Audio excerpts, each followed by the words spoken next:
Copyright disclaimer under Section 107 of the Copyright Act 1976. Allowance is made for fair use for purposes such as criticism, comment, news reporting, scholarship, and research. Fair use is a use permitted by copyright statute that might otherwise be infringing.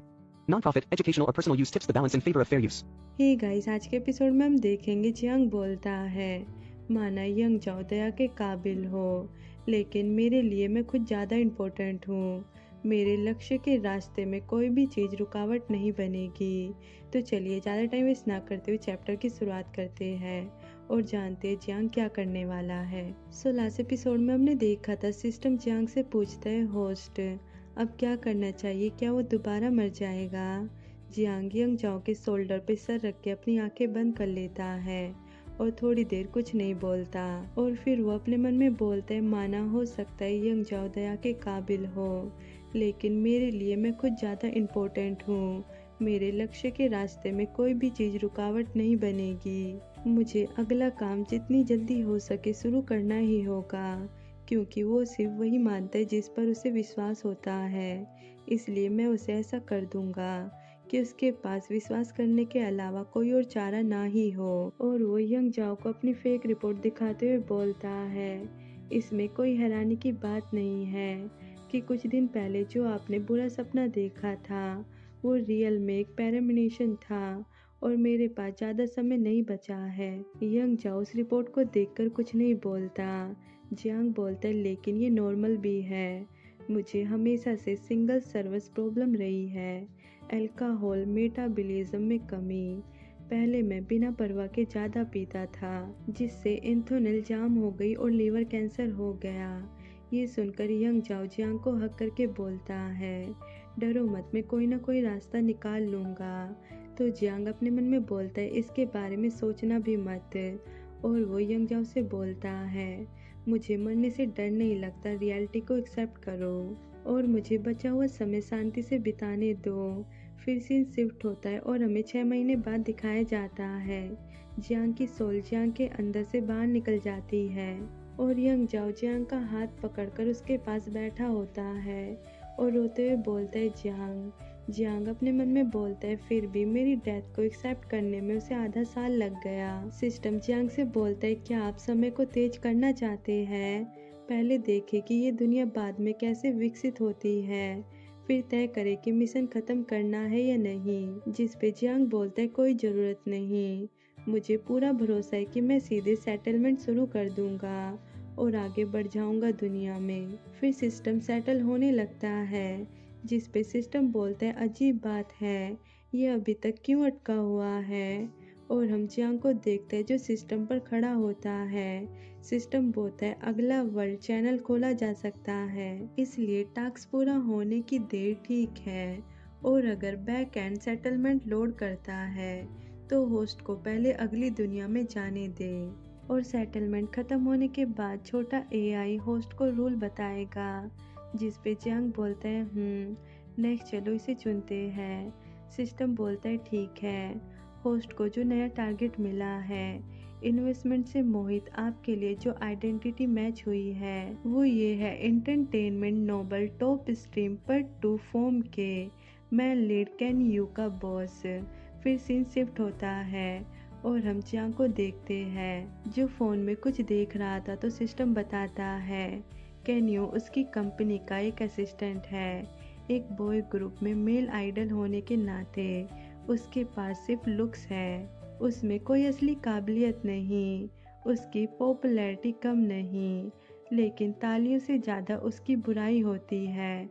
और आपने उसके acting talent को पहचाना और उसके career track को बदलने के लिए उस पर पैसा और रिसोर्स लगाया और पर्सनली उसे बेस्ट एक्टर का स्टेटस दिलाया। लेकिन आपने जो भी किया है उसकी एक ही कीमत है, उसके साथ सो जाओ। और ये ह्यूमिलेटिंग हिस्ट्री मैं लीड एक्टर को कैपिटल बनने के बाद आप पर बेरहमी से बदला लेने के लिए मजबूर करता है। तो जियांग बोलता है एहसान फरामोश कमीना, मैं समझ गया कि मिशन क्या है, उसे बेस्ट एक्टर के तौर पर प्रमोट करना और कास्टिंग काउंट वाली चीज़ों की कोई ज़रूरत नहीं। मैं नहीं चाहता कि वो मेरा फ़ायदा उठाए। अब नोबल की स्टोरी किस मोड़ पर है? सिस्टम बताता है आपने अभी अभी कैन यू को इशारा किया है उसे चुनो, तुम्हारा पीछा करो या ब्लैक लिस्ट हो जाओ। अब उसे अपना फैसला करके तुम्हारे पास आ जाना चाहिए था। जियांग कुछ नहीं बोलता, वो दरवाजे की तरफ देखने लगता है और उठकर जाते हुए बोलता है, मैं जाकर उसे खत्म कर दूंगा। आज से मैं उसके साथ किसी भी कमरे में अकेले नहीं रहूंगा, ताकि किसी भी तरह की सनगंध अफवाह ना फैले। और वो डोर ओपन करते हुए बोलता है, क्या आपने डांस प्रैक्टिस की और गाना गाया? अपनी एक्टिंग को निखारो, क्या करने के लिए कुछ नहीं है। और वो केन्यू को देखकर अपने मन में बोलता है, ये पर्सन रियल में यंगजाओ जैसा दिखता है। वो एक लड़का है, वो केन्यू है। और ये क्या चल रहा है? क्या मैं फिर से पहली दुनिया में लौट आया हूँ? और हम देखते हैं केन्यू जियांग को देखता है तो उसके हाथ से वाइन का गिलास गिर जाता है और वो भागते हुए जियांग की तरफ आते हुए बोलता है, जियांग। तभी सिस्टम से वार्निंग आती है, अलर्ट, वर्तमान वृक्ष रेखा में त्रुटि है। एरर एरर, सिस्टम बोलता है। होस्टमैन सिस्टम द्वारा पीछे खींचा जा रहा है। जियांग अपने मन में बोलता है, छोटा एआई। सिस्टम बोलता है, लिटिल एआई का यूज करने के लिए थैंक यू। नेक्स्ट टाइम मिलते हैं। जियांग एक जगह खड़ा होकर अपने मन में बोलता है, ऐसा पहली बार हुआ है, मुझे कुछ भी दिखाई नहीं दे रहा। और हम देखते हैं कोई जियांग के फेस को टच करते हुए बोलता है, जियांग आपका चेहरा कितना साफ है। और हम देखते हैं वो यंगजाओ होता है और वो जियांग के फेस को पकड़ के अपने करीब करके बोलता है, 5 साल बीत गए फिर भी तुम्हारा चेहरा मेरे सपनों में हमेशा धुंधला ही दिखाई देता है।